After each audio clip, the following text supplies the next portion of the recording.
Compte rendu de la 13e réunion ordinaire du Conseil des ministres. Sous la présidence du président de la République, chef de l'État, son Excellence M. Félix-Antoine Tshisekedi Tshilombo, la 13e réunion ordinaire du Conseil des ministres s'est tenue à la Cité de l'Union africaine à Ngaliema ce vendredi 6 décembre 2019. Étaient inscrits à l'ordre du jour les points ci-après. 1. Communication de son Excellence Monsieur le Président de la République, chef de l'État. 2. Points d'information. 3. Approbation d'un relevé des décisions du Conseil des ministres. 4. Examen et adoption des dossiers. 5. Examen et adoption des textes. Communication de son Excellence Monsieur le Président de la République, chef de l'État. La communication du Président de la République a porté sur 1. Son déplacement à Bangui en République centrafricaine et à Zongo. 2. La marche des médecins qui réclament leur mécanisation. 3. Les questions humanitaires. 4. L'évaluation des travaux de 100 jours. 5. L'évaluation de l'application de la gratuité de l'enseignement primaire. 6. L'instabilité dans les institutions provinciales. Concernant le déplacement de Bangui, le chef de l'État a informé le Conseil qu'il a effectué ses voyages à l'invitation de son homologue centrafricain avec qui il a échangé sur les questions d'intérêt commun, notamment sur les échanges transfrontaliers, la question des Mbororo qui sèment le désordre dans nos deux pays, ainsi que sur le projet de construction du pont entre Bangui et Zongo. De tous ces échanges, il s'est dégagé entre les deux chefs d'État une volonté commune d'œuvrer pour la paix, la stabilité et le développement de nos deux pays. À l'étape de Zongo, au nord de l'Équateur, le président de la République s'y est rendu pour consoler et réconforter les populations de cette partie du territoire national après les conséquences dramatiques qu'elles ont endurées à la suite des inondations des pluies diluviennes qui s'y sont abattues. En ce qui concerne la marche des médecins, le chef de l'État a été particulièrement sensible aux cris de détresse de ces professionnels de santé pour lesquels le président de la République a donné des instructions aux ministres compétents afin de régler rapidement cette question, notamment en accélérant les cas de mécanisation. S'agissant des questions humanitaires, le chef de l'État est revenu sur les tueries à l'Est en recommandant au gouvernement de prendre toutes les dispositions qui s'imposent dans la perspective de sa prochaine visite auprès de ces populations meurtries. Le chef de l'État a rappelé aux membres du gouvernement que le drame qui se passe à l'Est l'est aussi dans d'autres parties du territoire national auxquelles il faut apporter la même attention. Il a de même déploré les affrontements entre Pygmées et Bantous dans le Tanganyika. Il a invité à ce sujet les parties au dialogue et le gouvernement à prendre des mesures appropriées pour la sécurisation de cette partie de la République. À propos de nos compatriotes refoulés d'Angola, le président de la République a invité le gouvernement à une prise en charge efficace des concernés à l'occasion de leur retour au Kasaï central et au Congo central, ceci en attendant le règlement diplomatique de ce dossier. Pour ce qui est des travaux de 100 jours, le chef de l'État a instruit le ministre des Finances de libérer la tranche de paiement due à l'EVD tel que repris dans le programme fixé par le Premier ministre. En ce qui concerne l'évaluation de l'application de la gratuité de l'enseignement, le président de la République a exhorté le gouvernement à poursuivre ses efforts pour la construction de 300 écoles qui étaient programmées. Il a vivement recommandé à chaque membre du gouvernement de s'impliquer pour la réussite de ce programme. Le président de la République a informé les membres du Conseil des pourparlers positifs qui ont eu lieu entre, d'une part, les membres de son cabinet et des représentants de l'EPST et d'autre part, des représentants des écoles conventionnées. Ces pourparlers ont abouti à l'engagement de la mécanisation des enseignants non payés, NP en sigle, à la fin du mois de janvier 2020 au titre de premier palier et celle des enseignants dites nouvelles unités, NU, au deuxième trimestre 2020. Le président de la République a instruit son directeur de cabinet de transmettre séance tenante le dossier au Premier ministre pour sa mise en œuvre. Il a été rappelé que cette mesure de la gratuité est prévue dans notre Constitution et ne concerne que l'enseignement primaire.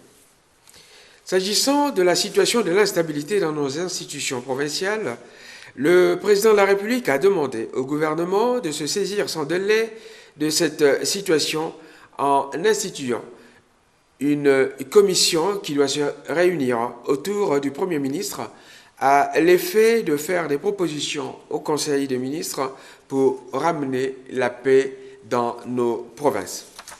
Point 2, point d'information. Vice-premier ministre, ministre de l'Intérieur, Sécurité et Affaires coutumières.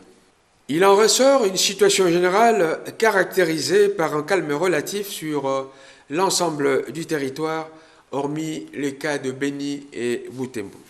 Un état d'esprit de la population.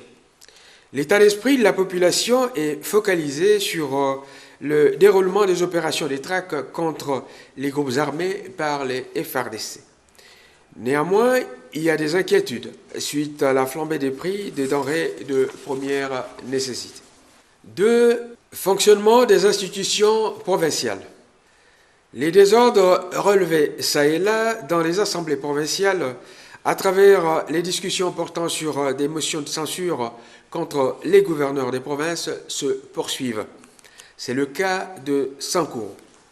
Dans le Congo central, le président de l'Assemblée provinciale, désavoué auparavant par un groupe important de députés, a fait convoquer, en dehors de l'hémicycle, une plénière au terme duquel une motion de censure contre le gouverneur qui a regagné le Congo central a été votée. Les membres du bureau de l'Assemblée provinciale ainsi que le gouverneur de province ont été appelés en consultation à Kinshasa par le vice-premier ministre, ministre de l'Intérieur et Sécurité. Le risque est donc grand de voir les communautés se dresser les unes contre les autres à la suite de ces pagailles. La lutte de leadership et le paiement irrégulier des montants de rétrocession figurent parmi les raisons à la base de ces tensions, de même qu'une interprétation souvent gauche des dispositions légales et réglementaires applicables aux assemblées provinciales. 3. Prestations du vice-premier ministre, ministre de l'Intérieur, Sécurité et Affaires coutumières devant l'Assemblée nationale. Le vice-premier ministre y a été convié avec le ministre de la Défense nationale pour s'expliquer sur la situation sécuritaire de Beni et sur les conséquences des catastrophes naturelles consécutives aux inondations dues aux dernières pluies diluviennes. 2 députés ont tenté d'agresser le vice-premier ministre à cette occasion à propos de son intervention dans le dossier des derniers événements survenus dans la province du Congo central. La présidente de l'Assemblée a fait exclure de l'hémicycle les députés concernés. 4. Situation sécuritaire. 2 cas d'évasion de détenus ont été signalés, respectivement dans les cachots du parquet de Matete, 13 au total, et au commissariat de la police nationale de Limete, 11 au total. Des enquêtes ont été diligentées pour connaître les conditions dans lesquelles ces faits se sont produits. 4.1. Situation dans le Nord Kivu, le Sud Kivu et le Maniema. Des manifestations de colère accompagnées des attaques ciblées contre des policiers, des militaires, des membres de leur famille et leurs biens ont été enregistrées à Beni en réaction aux tueries perpétrées par des ADF. On dénombre 5 morts, plusieurs personnes blessées, même des incendies des maisons. Des journées dites villes mortes et deuil ont été organisées à Goma, Butembo, Uvira, Kindu et Kasongo en compassion avec les tueries de Beni. De même, les activités scolaires et académiques ont été interrompues dans plusieurs établissements de ces localités. La police et l'armée ont repris le contrôle de la situation dans ces endroits. Le gouvernement invite les leaders d'opinion, tant provinciaux que nationaux, à s'impliquer dans la sensibilisation de l'opinion pour faire baisser cette tension qui semble relever de la manipulation. 4.2. Ituri. On a observé l'attaque de la base de la sous-coordination de la riposte contre la maladie à virus Ebola par les Mai Mai Baraka à Biakato, dans le territoire de Mambasa. De même, on dénombre plusieurs morts parmi les assaillants, ainsi que 3 membres de l'équipe de riposte et 3 villageois. Une bonne partie du personnel médical a dû être évacuée. Les forces de l'ordre et l'armée ont rétabli la sécurité. Point 2. Ministre de la Défense nationale et ancien combattant. Complétant le vice-premier ministre, ministre de l'Intérieur et Affaires coutumières, au sujet de la situation sécuritaire, le ministre de la Défense a donné les informations suivantes. A. Situation à Béni. Les FARDC poursuivent les opérations sous le commandement du chef d'état-major général depuis son état-major avancé à Béni. Il faut remarquer les conquêtes suivantes réussies par les FARDC. Conquête de Mapobu dans le nord Béni, de Mayagoso dans le centre de Béni, avec destruction des forteresses. Conquête de bastion de Mwalika dans le sud de Béni. De même, 4 grands commandants ADF sur 10 ont été neutralisés, ainsi que 55 combattants et 93 collabos capturés. Des députés originaires de Béni ont réclamé que Béni soit déclarée ville meurtrie et le départ de la MONUSCO. Des facilités de communication ont été établies entre la population et les FARDC en vue de permettre des dénonciations des actions ennemies. À Goma, on a noté l'interpellation d'un grand commandant de l'unité d'élite de FDLR. Ces situations à Rutshuru et dans le Massissi. La pression des FARDC sur les groupes armés et la sensibilisation de la population à la paix ont entraîné la reddition de plusieurs combattants FDLR, Nyatura et Mai Mai. Situation dans l'Ituri. On a noté un mouvement massif de déplacés, soit plus ou moins 3000 personnes, de Béni vers Makumu dans le territoire de Mambasa, fuyant les exactions des ADF. Les FARDC ont renforcé leur dispositif sécuritaire.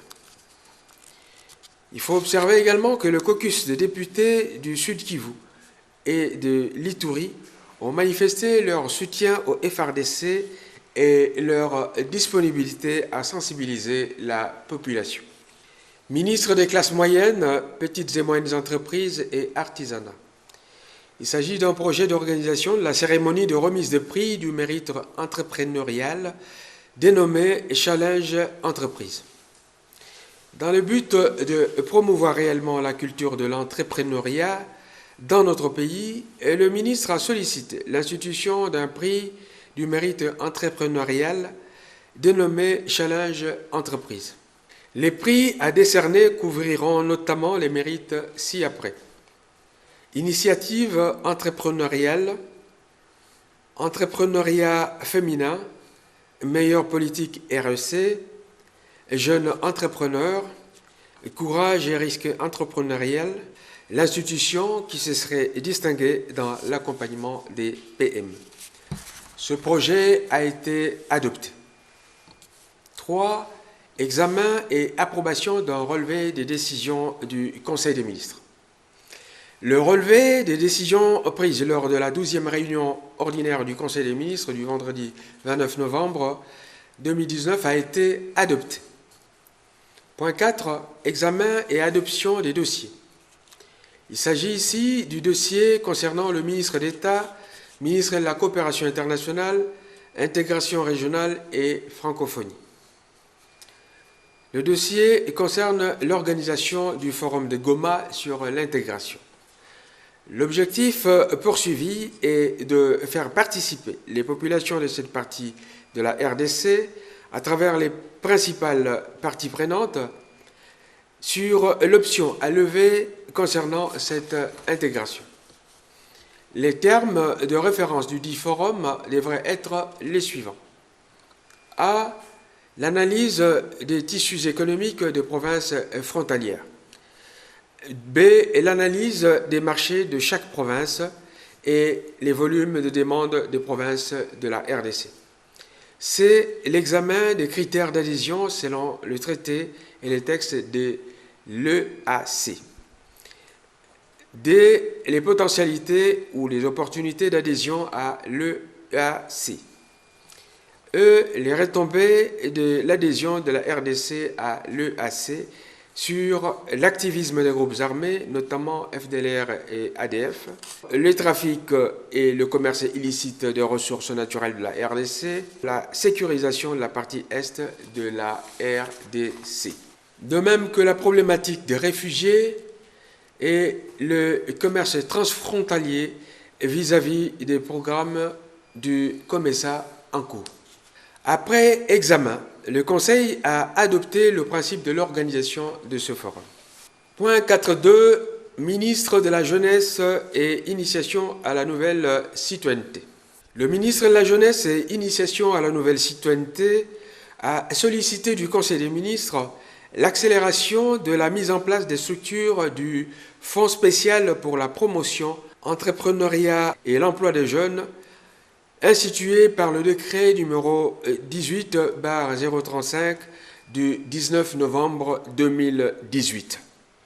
Après discussion, le Conseil des ministres a adopté le principe de la mise en place rapide des structures de ce fonds spécial pour la promotion de l'entrepreneuriat et de l'emploi des jeunes.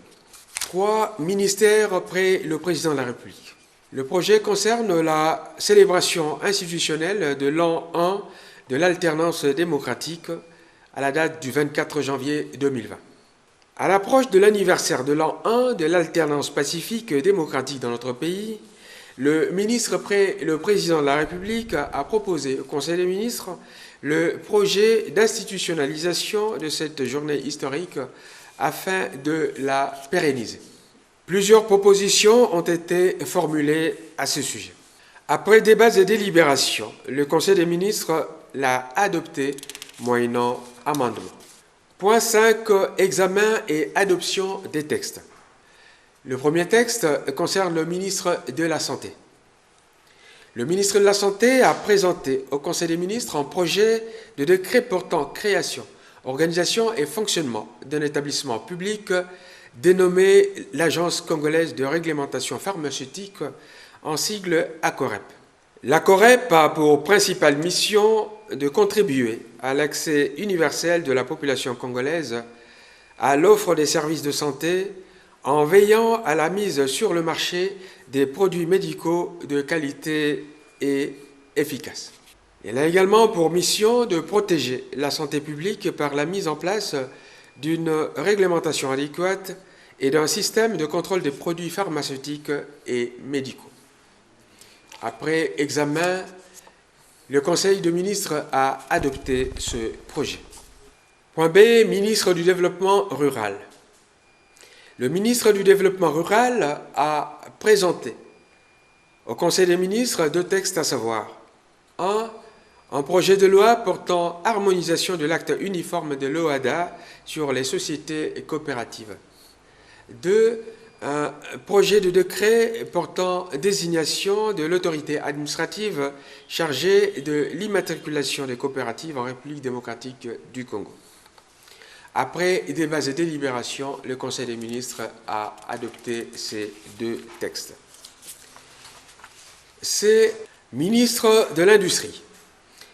Le ministre de l'Industrie a, quant à lui, présenté au Conseil des ministres un projet de décret portant création, organisation et fonctionnement d'un établissement en public dénommé Bureau de coordination des corridors de développement en République démocratique du Congo. Après examen et délibération, ce projet a été adopté par le Conseil des ministres. commencé à 12h40. La réunion du Conseil des ministres s'est terminée à 16h51. Je vous remercie.